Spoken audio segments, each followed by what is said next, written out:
Allahu Akbar. Allahu Akbar. Allahu Akbar. Allahu Akbar. Allahu Akbar. Allahu Akbar. Allahu Akbar. Allahu Akbar. Allahu Akbar walillahil hamd. Alhamdulillah. Alhamdulillahillazi arsala rasulahu bil huda wa dinil haq liyuzhirahu 'alad dini kullihi walau karihal musyrikun. Asyhadu an la ilaha illallah wa asyhadu anna Muhammadan abduhu wa rasuluhu la nabiyya ba'da. Innallaha wa malaikatahu yusholluna 'alan nabi ya ayyuhallazina amanu shallu 'alaihi wa sallimu taslima. Allahumma shalli 'ala sayidina Muhammad wa 'ala ali sayidina Muhammad kama shallaita 'ala sayidina Ibrahim wa 'ala ali sayidina Ibrahim wa barik 'ala sayidina Muhammad wa 'ala ali sayidina Muhammad kama barakta 'ala sayidina Ibrahim wa 'ala ali sayidina Ibrahim fil 'alamin innaka Hamidum Majid. Ya ayyuhal hadirun ittaqullah haqqa tuqatih wa la tamutunna illa wa antum muslimun. Wa qala Allah fil Qur'anul Karim, a'udzu billahi minasyaitonir rajim. Bismillahirrahmanirrahim.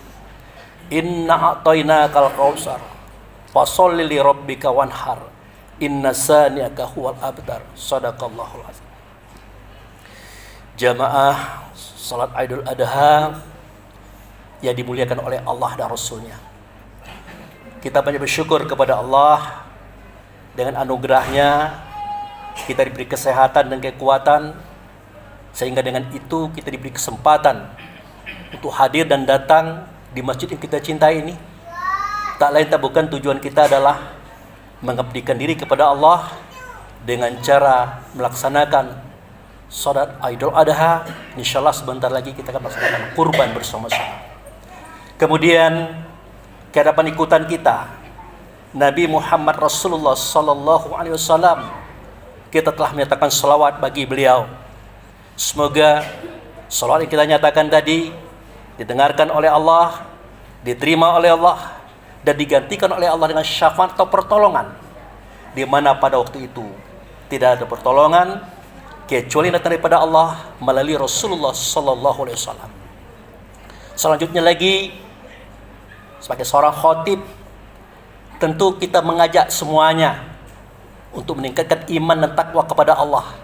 Wabil khusus bagi diri saya pribadi, kita berharap tidak akan mati kita ini kecuali berada dalam Islam atau selamat. Jamaah yang saya hormati, tadi setelah bacakan sebuah firman Allah, saya petik dari surat Al-Kautsar. Di situ Allah berfirman, sesungguhnya aku telah memberikan kepada kamu nikmat yang banyak, karunia yang banyak. Oleh karena itu, dirikanlah sholat dan sembelihlah kurban. Allahu Akbar, Allahu Akbar, Allahu Akbar walillahil hamd. Jamaah yang saya hormati, hari ini disebut juga dengan Hari Raya Kurban, di mana saudara kita wabil khusus di Indonesia, apakah mereka tinggal di pegunungan, di lereng-lereng, di lembah, di kota dan di desa, semuanya mengucapkan Allahu Akbar, Allahu Akbar walillahil hamd. Dan di hari ini kita sudah berkumpul di masjid yang kita cintai. Tak lebih dan tak bukan tujuan kita adalah untuk mengabdikan diri kepada Allah, untuk menyampaikan beberapa pesan agama tentang pengertian kurban dan hakikatnya. Allahu Akbar, Allahu Akbar walillahil hamd. Jamaah yang saya hormati, kalau boleh kita jujur, dari zaman Nabi Adam sampai Nabi Ibrahim hingga Musa, itu tidak ada kurban itu kecuali kambing dan domba. Artinya tidak onta, tidak kerbau, tidak sapi. Tapi alhamdulillah, berkat kepiawaian ulama akhir zaman, berkat ijtihad mereka bersama, maka itu diringankan kita Sehingga satu onta, satu kerbau, satu sapi bisa untuk 7 orang. Nah, yang penting kita ketahui di sini adalah kalau dapat sembelihan kita nanti itu kita saksikan langsung. Kita lihat langsung bagi mereka yang beserta kurban. Kenapa sedemikian? Hakikatnya di momentum kita menyembelih kurban itu, kita menyerahkan ruh kita, jiwa kita, nafs kita kepada Allah. Di era itu Nabi Ismail sebagai contohnya. Namun Allah gantikan dengan domba atau kibas. Kalau dalam bahasa pasarnya, dalam bahasa kitanya, seakan-akan hewan itu tumbal daripada diri kita. Makanya kita saksikan. Kenapa demikian? Kita pengen tahu apa yang terjadi pada hewan sembelihan kita tadi. Kalau zaman dulu kan kambing atau domba, jelas. Satu orang itu satu kambing atau satu domba. Ketahuan. Apakah kambing itu ringan-ringan saja, enteng-enteng saja, mudah diatur, mudah dilemahkan, darahnya pun mengalir dengan bagus atau tidak. Dari situ ketahuan kepribadian kita. Makanya setelah kurban itu ada sholat sunnah kurban. Namun kalau sudah sapi, kerbau, onta, susah kita melihatnya. Tapi tetaplah kita setelah melihat kurban kita tadi, kita sholat sunnah kurban. Minta kepada Allah, jika pribadi kita sudah baik, mohon diperbaiki lagi. Kalau kurang, mohon dirubah dan dijadikan lebih baik lagi. Itu harapan kita dalam doa sunnah kurban nanti. Jamaah yang saya hormati, ada beberapa hal analogi yang perlu kita pahami tentang penyembelihan ini. Kalau kita lihat, harga kambing itu kalau tidak 3 juta, ya 4 juta, 5 juta lah gitu. Kita hitung dagingnya berapa kilo? Paling kencang itu 5 kilo lah. Dikali 100 katakanlah begitu. Kan baru 500. Sedangkan beli kambingnya 5 juta. Lalu di mana kalau letak mahalnya ini? Nah, letak mahalnya itu adalah pada ruh kambing, jiwa kambing, nafsnya kambing yang menjadikan pengganti diri kita. Nah, itu yang perlu kita pahami. Kenapa kita harus melihat sembelihan itu? Karena pada hakikatnya diri kita yang disembelih, diri kita dikurbankan. Tetapi kasih sayang Allah mengatakan digantilah bukan Ismail tapi domba atau kibas. Nah, begitulah untuk kita semuanya hingga hari ini. Allahu Akbar, Allahu Akbar, walillahil hamd. Jamaah yang saya hormati. Kemudian hikmah kurban yang lainnya. Nah, di sini maaf saya sedikit grogi. Ada ustadz saya, ada guru saya, Bapak Haji Haris Susli. Makanya dari ngimam sampai sekarang masih grogi saya, tapi tidak apa-apa. Beliau akan bangga dengan saya, walaupun banyak salahnya. Nah, beliau pernah mengajarkan kepada saya, kurban itu asalnya koraba yakribu kurbanan. Artinya apa? Dekat. Dekat kita dengan Allah. Dekat yang bagaimana? Semestinya dekat kita itu jauh, tidak berjarak, dekat tidak berperantara. Kedekatan kita seperti itu mestinya. Tapi apa boleh buat? Hari ini kita sudah melihat bagaimana jauhnya kita dengan Allah. Contoh, seketika Allah berseru melalui Rasul. Rasul berseru melalui muazin dengan azan itu.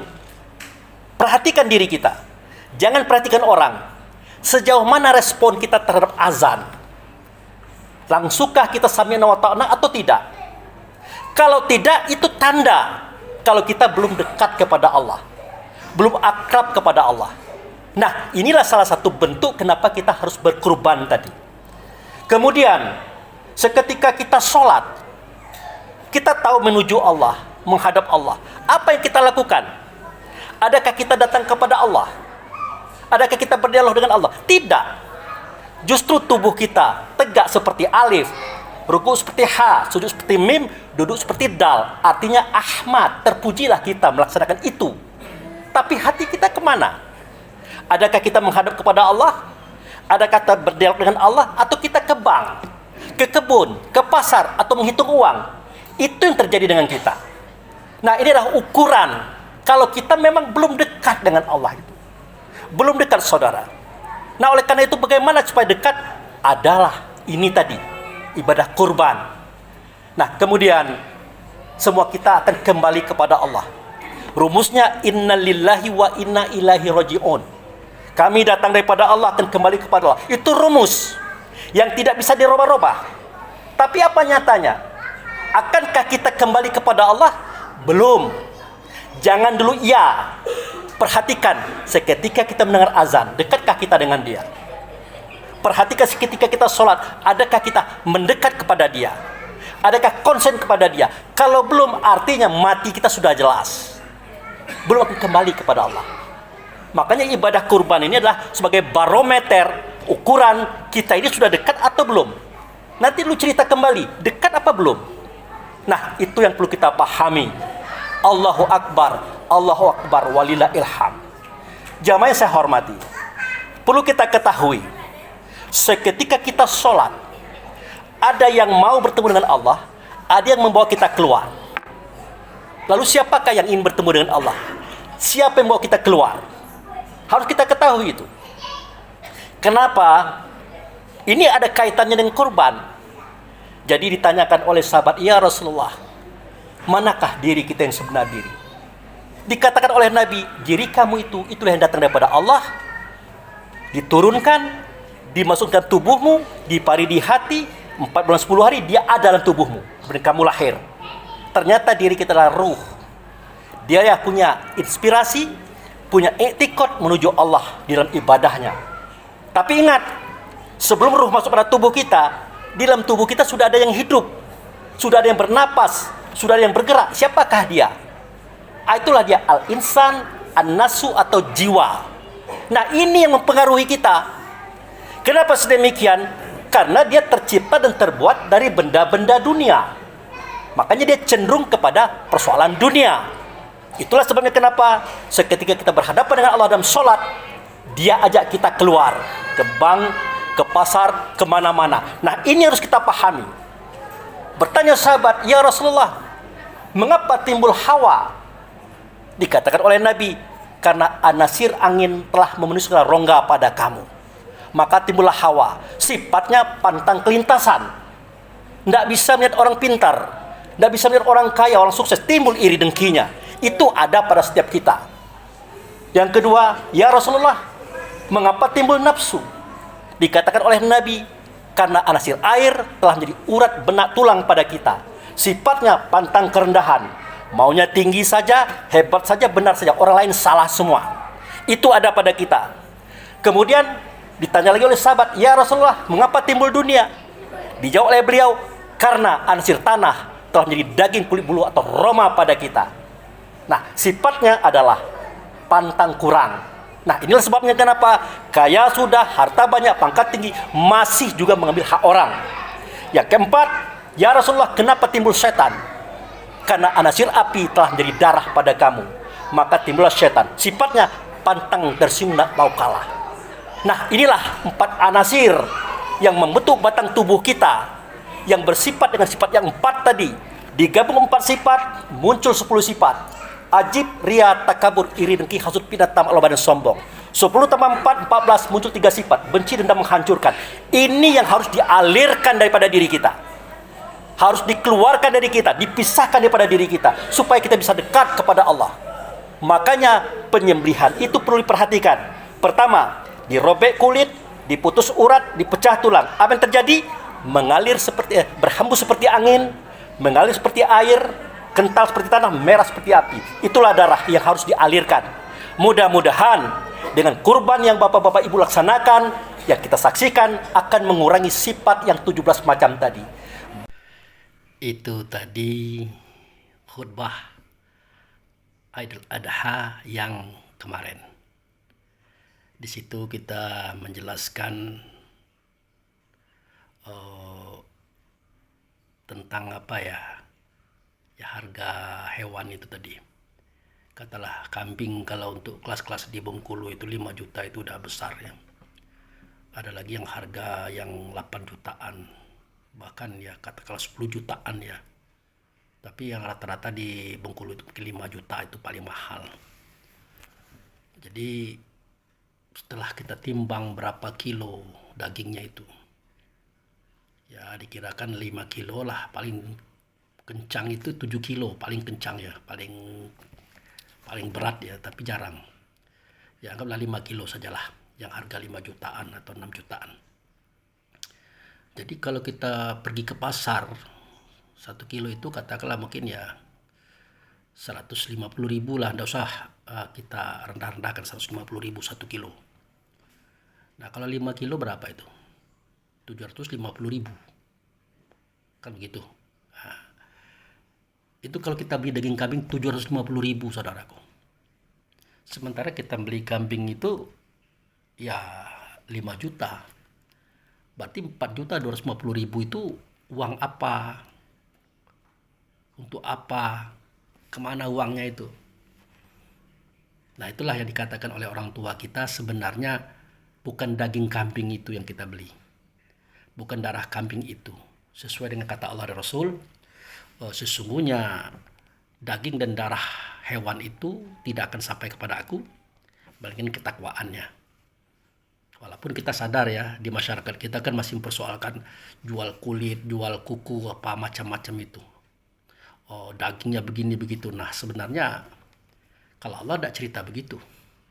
Tidak cerita begitu.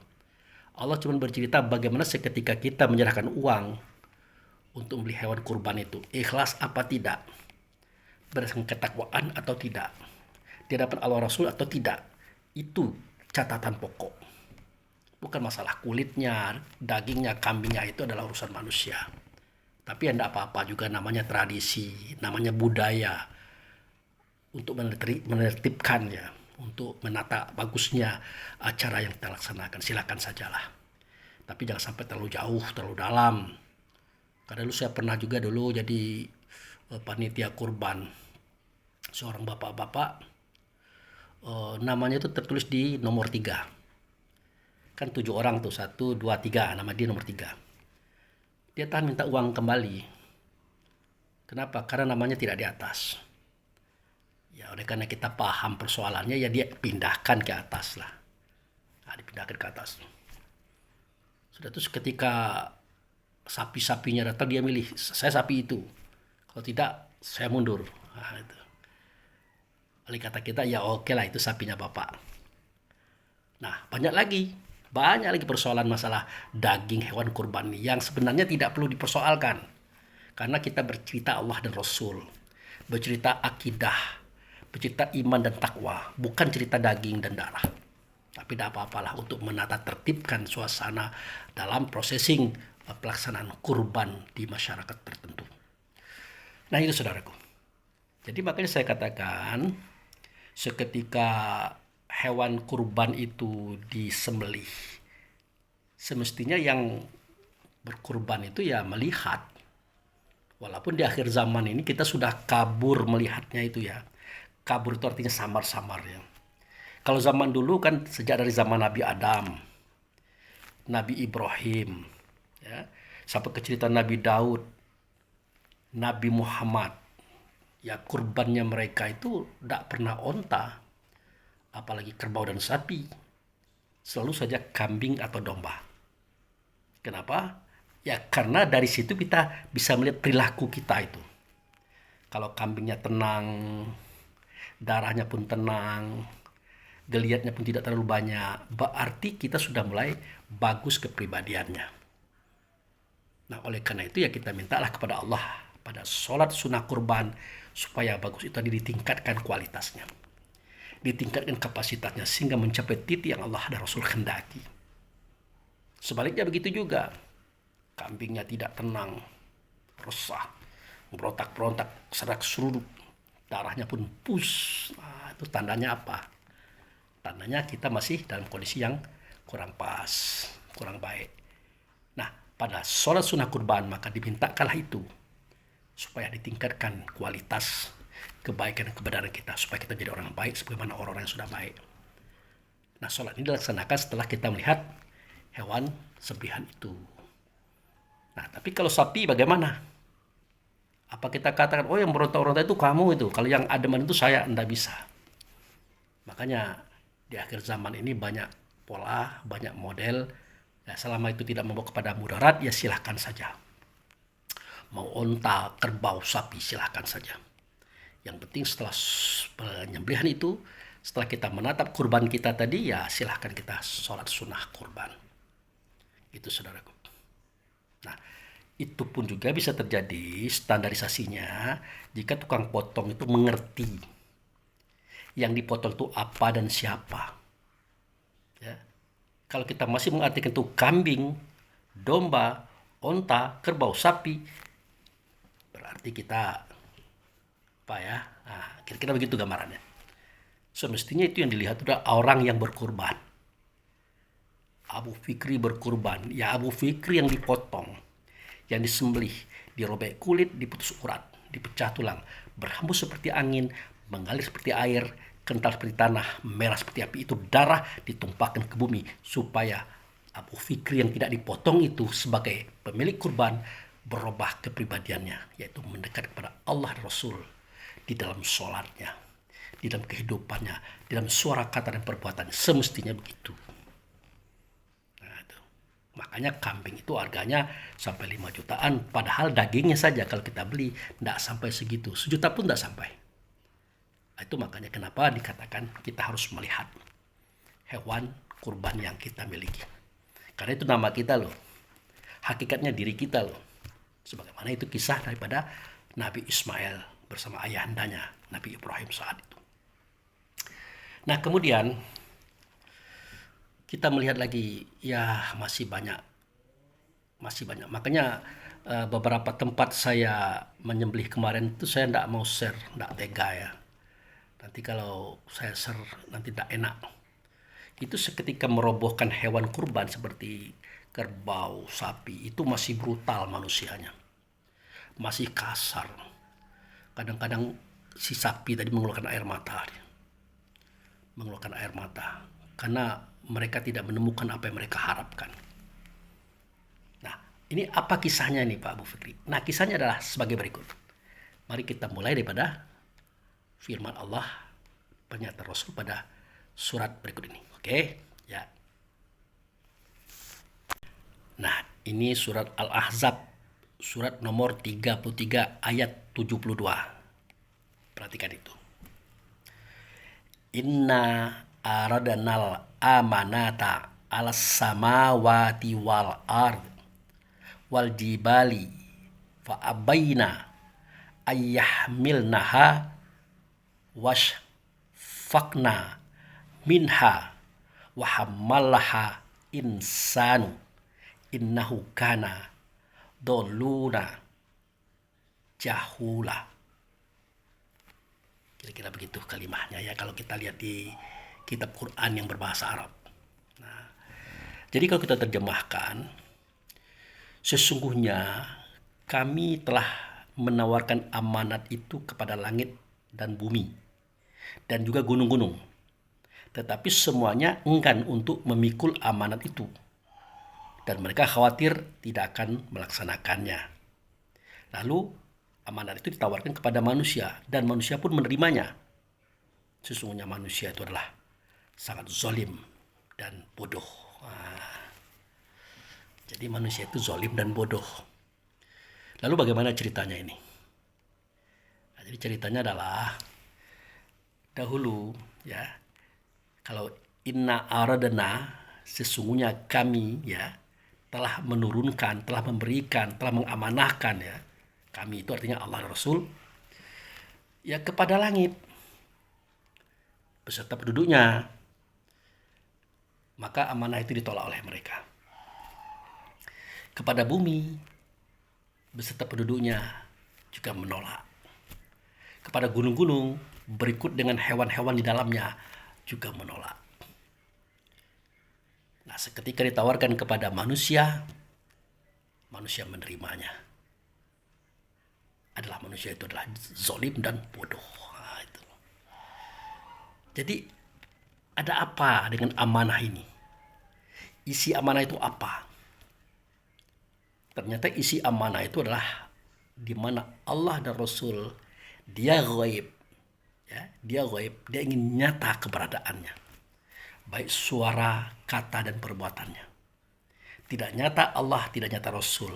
Di suara, di kata, di perbuatannya, kecuali nyata pada siapa yang menerima amanah. Artinya, Orang yang menerima amanah itu qorabah ilallahi wa rasuli. Artinya dekat dengan Allah dan dekat pula dengan Rasul. Jauh tidak berjarak, dekat tidak berperantara. Ternyata hanya manusia yang mau menerimanya. Nah, dikatakan manusia zolim, dikatakan manusia itu bodoh karena dia tidak mau melaksanakan amanah ini. Tidak mau dekat kepada Allah, tidak mau dekat kepada Rasul. Padahal amanah ini sudah ditolak oleh alam semesta. Namun mereka tidak tahu, kita pun tidak tahu kalau alam semesta menyesal menolaknya. Maka mereka menginginkan kembali amanah itu dikembalikan kepada mereka, ditawarkan kepada mereka. Sementara manusia berleha-leha santai-santai, tidak melaksanakan amanah itu. Yakni menyuarakan suara Allah Rasul, mengatakan kata Allah Rasul, menyatakan keberadaan Allah Rasul di alam semesta. Tidak nyata Allah Rasul, maka nyata pada kita manusia yang menampung amanah itu. Tidak kita laksanakan, maka kita adalah zalim. Kepada siapa? Terutama terhadap diri kita sendiri yang menerima amanah itu. Dan bodoh karena tidak mau bertanya. Apa yang tanya? Apakah amanah tadi hanya kita saja yang ditawarkan? Tidak. Langit ditawarkan beserta penduduknya. Bumi ditawarkan beserta penduduknya. Gunung pun ditawarkan beserta penduduknya. Semuanya menolak. Tetapi akhirnya setelah mereka tahu, mereka minta. Nah, itu yang kita lupa. Bukan tidak tahu, lupa. Nah, akhirnya Allah tidak mau menerima. Rasul pun tidak mau menerima permohonan mereka untuk minta kembali amanah itu. Tidak mau. Tapi karena mereka mendesak, mereka bersangatan, akhirnya Allah katakan, Rasul katakan, oke, akan aku berikan, akan kami sampaikan kepada kalian yang menuntut amanah itu dikembalikan kepada kalian. Tetapi dengan cara prosedur yang tidak langsung. Karena orang yang menerima amanah sudah ada namanya manusia. Apa itu maksudnya ya Allah? Kata langit, kata bumi, kata gunung, beserta isinya. Apa maksudnya? Maksudnya adalah manusia, ya, dia menyuarakan, mengatakan, memperbuat perbuatan aku di alam semesta. Tidak nyata aku, makin nyata pada dia. Itu adalah sebuah pengabdian. Itu namanya ibadah. Begitulah cara mereka mendekatkan diri kepada aku. Nah, kalau kalian pengen juga mendapatkan amanah itu, ya kalian mengabdi kepada manusia. Mengabdi kepada manusia. Demi sampainya kalian kepada aku. Kenapa? Ya karena kalian mendukung manusia. Ya, karena kalian mengabdi kepada manusia dan manusia mengabdi kepada aku. Sama sebenarnya, tapi peringkatnya beda, kapasitasnya beda. Semestinya kan kalian tadi. Tapi karena kalian menolak, apa boleh buat. Akhirnya kalian harus mengabdi kepada manusia, manusia mengabdi kepada aku dan Rasulku. Itulah jalan yang lurus. Itulah solusinya jika kalian mau. Akhirnya langit bersedia, bumi bersedia, gunung bersedia, termasuk penduduk-penduduknya bersedia, berkenan. Nah, maka Allah Rasul jelaskan uraiannya. Bagaimana uraiannya? Nah, langit kamu akan dijadikan atap oleh manusia. Bintang-bintangmu akan menjadi petunjuk bagi manusia. Sudah? Nah, nanti padamu akan diturunkan hujan bagi manusia. Nanti padamu akan naik semua ruh manusia menuju aku. Ada yang baik, ada yang tidak baik. Tugas kamu menutup pintu bagi mereka yang tidak baik. Bagi mereka yang tidak melaksanakan amanahku. Seperti yang sudah aku sampaikan kepada mereka tadi. Artinya bagi mereka yang durjana, yang ingkar, yang munafik, yang kafir, tertutup pintu langit. Mau kamu melaksanakan tugas itu? Jawabnya mau. Oke, diterima. Bumi, kamu akan menjadi bahan pijakan bagi manusia. Diinjek-injek, dikencingi, diperaki, diludahi. Di atasnya mereka jadi orang baik, di atas engkau mereka jadi orang buruk. Semua kebaikan ada di atas engkau. Semua keburukan mereka ada di atas engkau. Apakah engkau mau? Mau ya Allah. Mau ya Rasul. Oke. Kemudian kalian menumbuhkan makanan dan minumannya. Menyiapkan air minum bagi mereka. Dan seterusnya. Kalian mau? Mau ya Allah. Mau. Nah, yang terpenting lagi adalah laut, danau, sungai siap diolah dan dinikmati oleh manusia. Termasuk hewan-hewan, sayur-sayuran, biji-bijian siap disantap dan dimakan oleh manusia. Mau? Nah, ini agak lama nih jawabnya. Akhirnya mereka pikirkan, mau ya Allah. Nah, itulah alasannya kenapa onta, kerbau, sapi, kambing, ayam, burung, telur, sayur-sayuran, biji-bijian, semuanya itu siap kita santap dan kita makan. Padahal mereka punya kekuatan loh untuk melawan kita, untuk membantah. Tapi tiba-tiba Allah tundukkan mereka untuk kepentingan kita. Karena janji mereka kepada Allah, ingin dekat kepada Allah, tapi terlambat didului oleh manusia. Nah, mari kita lihat ayat berikut ini. Oke. Nah, ini ayatnya. وَشَخَرَ لَكُمْ مَا فِي السَّمَاوَاتِ وَمَا فِي الْأَرْضِ جَمِيعًا مِنْهُ إِنَّ فِي ذَلِكَ لَآيَاتٍ لِقَوْمٍ يَتَفَكَّرُونَ. Artinya, Dia Allah menundukkan untukmu apa yang ada di langit dan apa yang ada di bumi. Semuanya. Sesungguhnya kepadanya, kepada yang sedemikian itu benar-benar ayat bagi mereka yang berpikir. Nah, penjelasannya adalah jelas langit itu punya kekuatan, kekuasaan. Bumi juga punya kekuatan, kekuasaan. Isi langit dan bumi juga punya kekuatan, kekuasaan. Tetapi bagi Allah itu ditundukkan, dilemahkan, dijinakkan untuk manusia. Kenapa? Ya, sesuai dengan processing janji tadi. Sumpah tadi tentang amanah. Makanya kita jangan sewenang-wenang kepada langit, jangan sewenang-wenang kepada bumi dan isi langit dan isi bumi. Karena mereka punya kekuatan loh, punya kekuasaan loh, tetapi mereka tidak melakukan itu kepada kita karena Allah tundukkan, karena kepatuhannya. Tapi sekali-kali dia ngomel juga, memberontak juga. Terjadilah gempa, terjadi tsunami, air bah, meteor jatuh, petir menyambar, macam-macam membunuh. Ada juga, karena udah tidak tahan lagi perangai manusia ini. Gitu, saudaraku.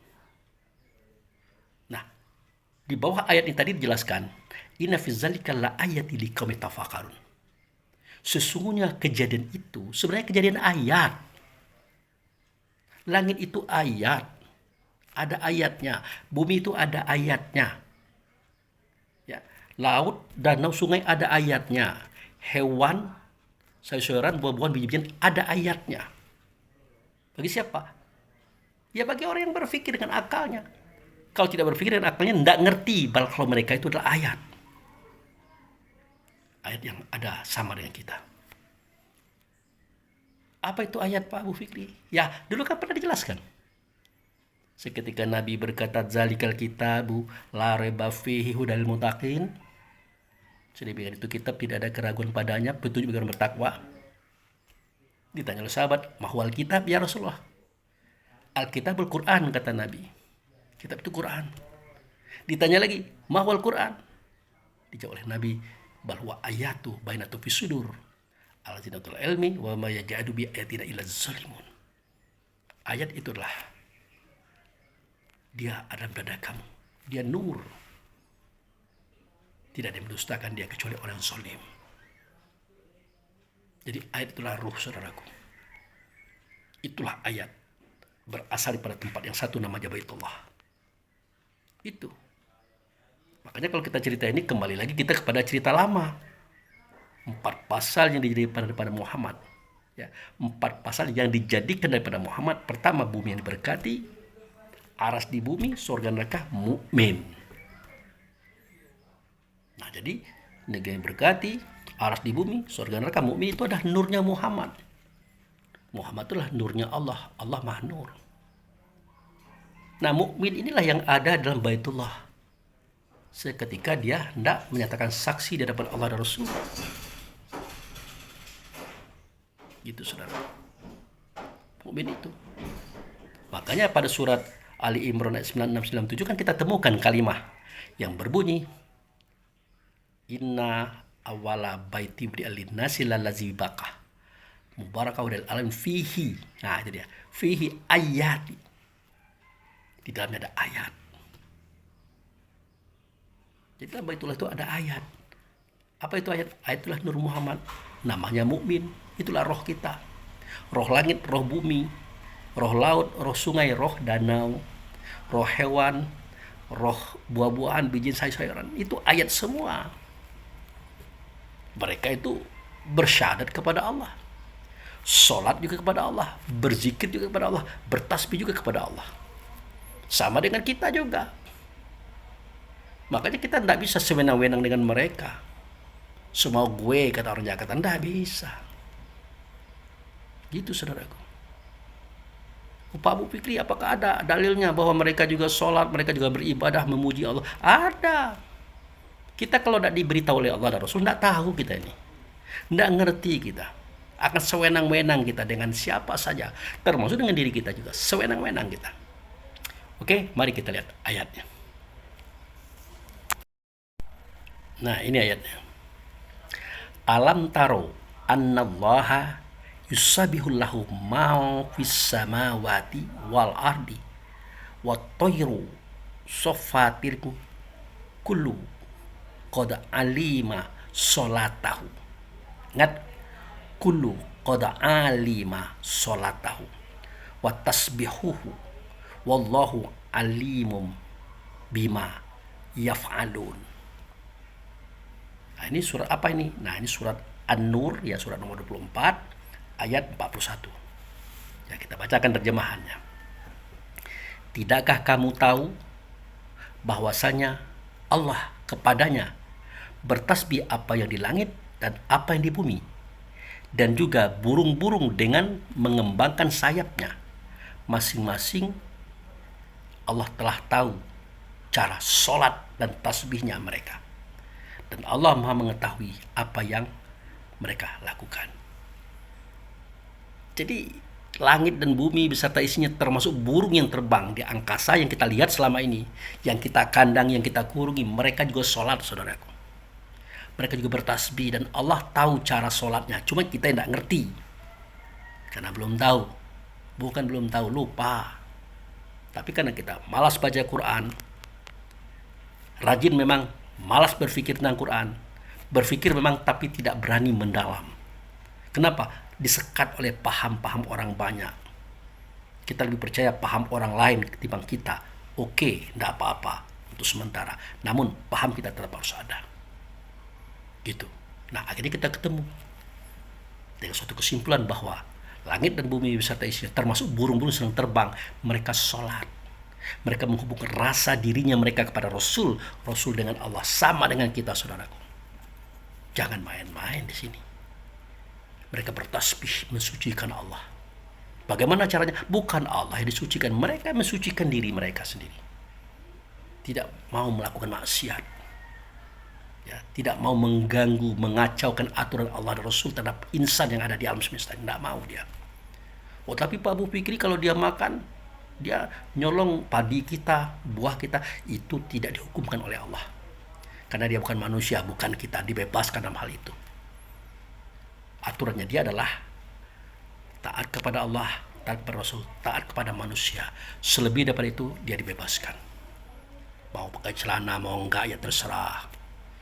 Mau berhubungan dengan pasangan dimanapun, terserah.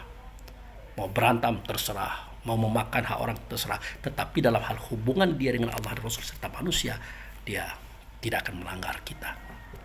Termasuk ular, kalajengking, lipan, dan macam-macam, tidak akan memakan kita, tidak akan menyantak kita, tidak akan membunuh kita, kalau bukan karena kesalahan kita, saudaraku. Ya, seperti harimau, singa, buaya yang memakan manusia. Bukan berarti mereka tidak tahu itu manusia. Tetapi dalam pandangan mereka itu, dia itu seperti kambing, seperti anjing, seperti babi. Makanya harimau memakannya dia, singa memakannya dia, buaya memakannya dia, ular menyantaknya dia, kalajengking menggigitnya dia, lipan juga menggigit dia. Tapi banyak juga Pak Ustadz ulama, bahkan Abu Bakar kan disantak ular. Nah itu di luar peraturan. Itu kehendak Allah untuk mendiamkan beliau, jangan ribut. Jadi ada juga batas-batas tertentu saudaraku. Termasuk kita juga digigit lipan, kalajengking, kadang disantap ular. Mengingatkan kepada kita sesuatu yang kita keliru saat itu. Termasuk Abu Bakar. Seketika dia berada di dalam sebuah gua, ya, dalam sebuah gua bersama Rasulullah, waktu dikejar oleh kafir Quraisy, dia kan hampir bersuara, hampir berkata, dipatok ular, diam dia. Waktu itulah Rasulullah mencabut bisanya dan berkata, la tahzan ya Abu Bakar, jangan sedih wahai Abu Bakar, innallaha ma'ana, Allah tuh bersama dengan saya loh, saya ini bersama dengan Allah loh, kamu lupa ya? Kira-kira begitu gambarannya. Nah itu saudaraku. Nah jadi ayat ini menjelaskan begitu, langit bumi, ya, karena dia punya ruh tadi, punya jiwa juga, punya fisik juga, dia sholat kepada Allah, memperasa dirinya kepada Rasul dengan Allah tadi, sebagaimana kita. Tapi caranya kita tidak tahu, kita tidak ngerti, karena kita tidak perhatian. Nah itu. Kemudian di ayat lain kita temukan juga kalimah pamungkas ya kayaknya kan. Nah ini surat Al-Isra, surat nomor 17 ayat 44. Nah begini bunyinya, tusabbihullahu samawati sab'a wal ardu wa man fihinna wa imin say'in illa yusabbihu bihamdihi walakilla tafqahuna tasbihihim. Nah kira-kira terjemahannya begini, langit yang 7, bumi dan segala yang ada di dalamnya bertasbih kepada Allah, tak ada satupun melainkan bertasbih dengan memujinya, tetapi kamu sekalian tidak mengerti tasbih mereka. Nah kan gitu, tidak ngerti kita tasbih mereka. Nah inilah alasannya kenapa kita tidak boleh sewenang-wenang pada mereka, semau-maunya saja kepada mereka. Jadi kembali kepada cerita kurban tadi, ya kurban itu artinya koraba yakribu, kurbanan, mendekatkan diri kepada Allah. Nah itulah kita lakukan dalam hidup ini, ya, segala sesuatu yang akan mengganggu kita untuk mendekatkan diri kepada Allah itu kita tundukkan, kita lemahkan. Artinya hawa nafsu dunia syaitan kita alirkan ke bumi, kita olah dalam bentuk sesuatu yang lain yang positif. Karena hawa itu adalah anasir daripada angin, ya, nafsu itu adalah anasir daripada air, ya, dunia itu anasir daripada tanah, syaitan itu anasir daripada api, ya. Yang angin itu namanya roh rehan, yang air itu namanya roh rahmani, yang tanah itu namanya roh jasmani, yang api itu namanya roh idafi. Itu yang harus dialirkan, harus ditumpahkan dianya.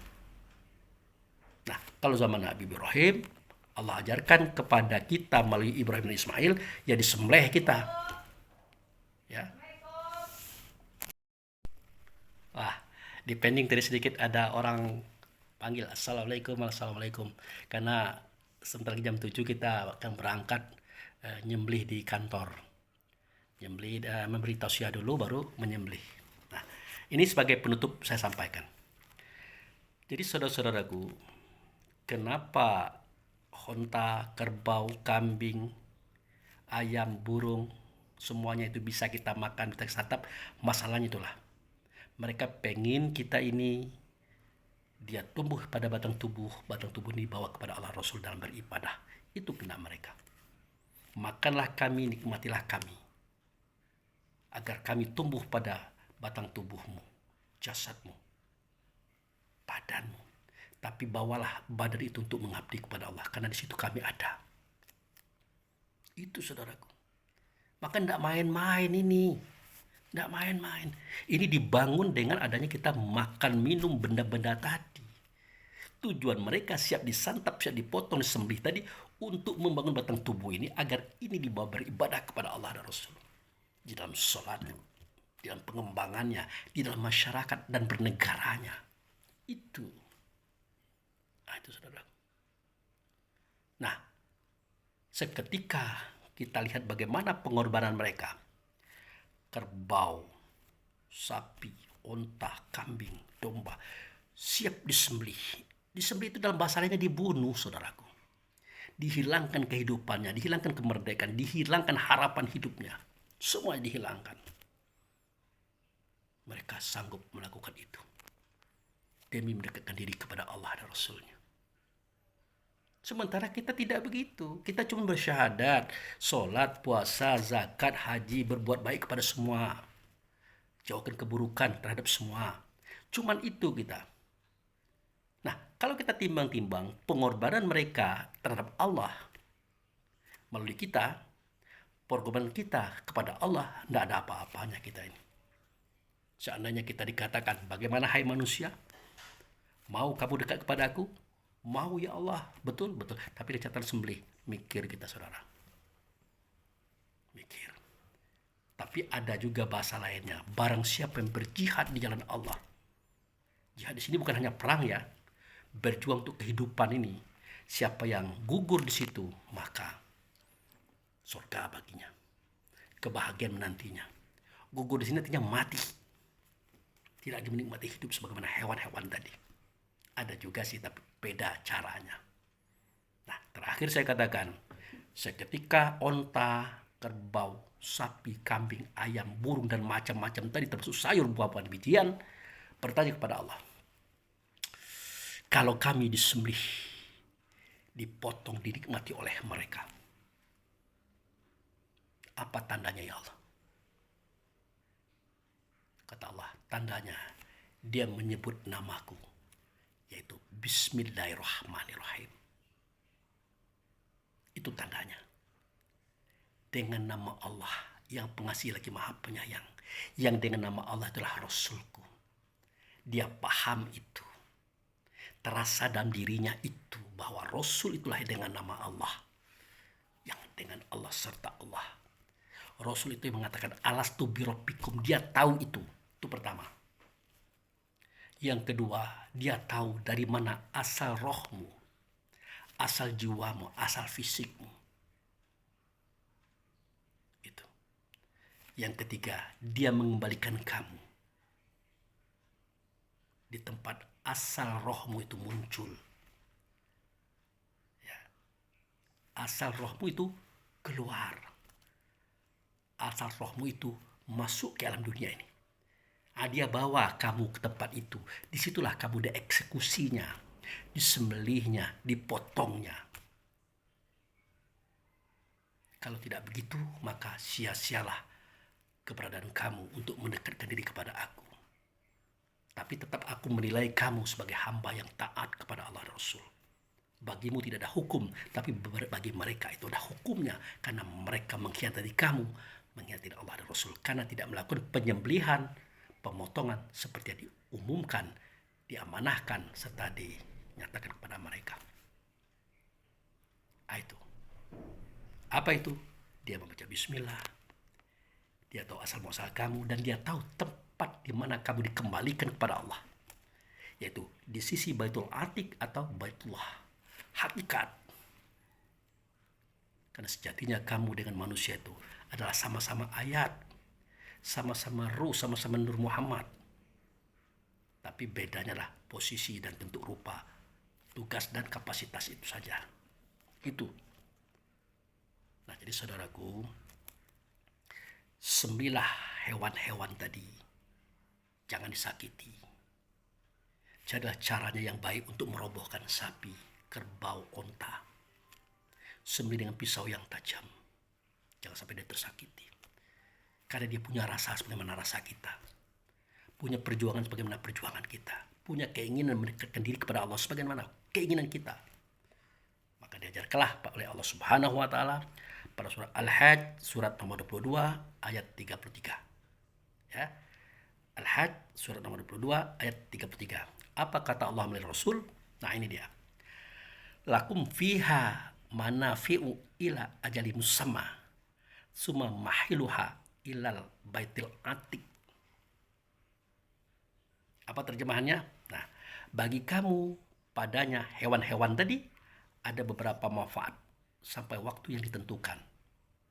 Artinya, onta tadi, ya, kerbau tadi, sapi tadi, kambing tadi, domba tadi, ayam tadi, dia punya manfaat bagi kita.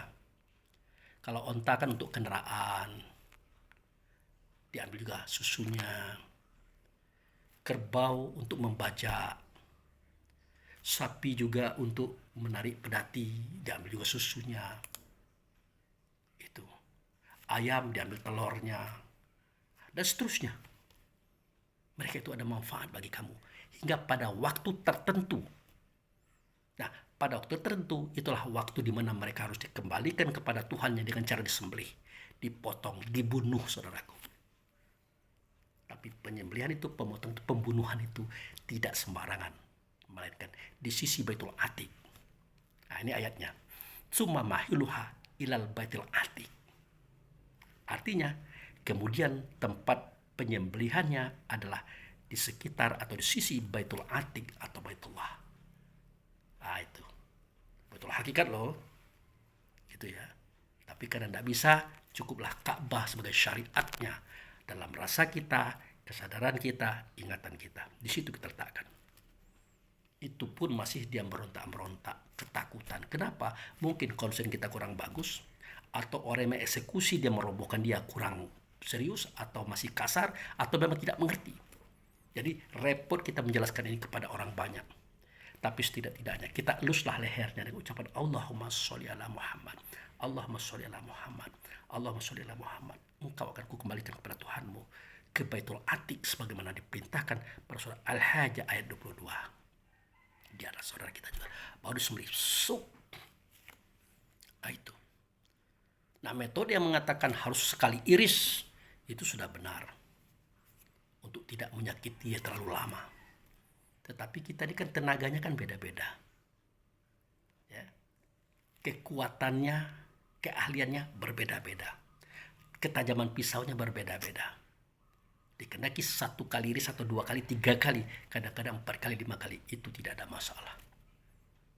Karena kalau itu dimasalahkan, nanti repot kita memilih orang yang bisa mengantarkan dia ke Baitullah. Ya.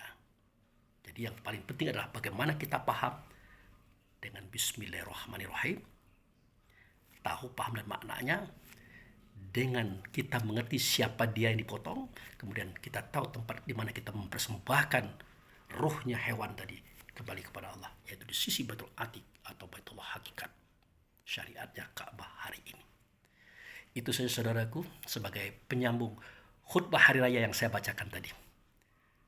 Semoga bermanfaat, karena sebentar lagi ya seperti tadi udah dipanggil-panggil tuh pakai assalamualaikum dan sebagainya, dan kita akan tutup video ini atau ceramah ini dengan ucapan wabillahi taufiq wal hidayah. Assalamualaikum warahmatullahi wabarakatuh.